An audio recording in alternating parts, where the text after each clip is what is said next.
Hello বন্ধুরা, তিথিস চ্যানেলে তোমাদের সবাইকে স্বাগত।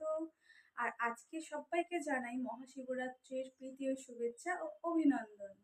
আর আজকের ব্লগটা দেখতে থাকো। আর আজকে সবাই জানো প্রত্যেক মেয়েরা শিবের মাথায় জল ঢালে, তো আমিও ঢালবো। তো এখন আমি সব কিছু ব্যবস্থা করছি, সব ফল টল কাটবো। চলো দেখতে থাকো ব্লগটা। ঠাকুরকে দেওয়ার জন্য আমি কিছু ফল কেটে নিচ্ছি, দেখো 5 রকম ফল কেটে নিচ্ছি। ভাবলাম এবারে গোটা দেবো না, কেটে দেবো। তারপরে চলে আসলাম ঠাকুরের কাছে আর গোপালকে স্নান করিয়ে জামা পরিয়ে দিলাম, দেখো। এরপর বাবা ভোলানাথকে জল দেওয়ার জন্যে ঘটে দুধ নিয়ে নিলাম, গঙ্গা জল নিয়ে নিলাম আর সিদ্ধি নিয়ে নিলাম, এগুলো দিয়ে দেবো। আর একটু প্রদীপ মোমবাতি জ্বালিয়ে নিচ্ছি। দেখো সব কিছুই নিয়ে নিয়েছি আমি, এবার জলটা ঢালবো। তো ভোলানাথকে আমি জল ঢেলে নিচ্ছি আর একটু বেলপাতা দিয়ে দিচ্ছি, ফুল দিয়ে দিচ্ছি। এরপর ভোলে বাবাকে আমি একটু মালা পরিয়ে নেবো। আর হ্যাঁ বন্ধুরা, পুরো ব্লগ দেখতে চ্যানেলটাকে সাবস্ক্রাইব করে দাও। আর সকলকে জানাই মহাশিবরাত্রির শুভেচ্ছা ও অভিনন্দন।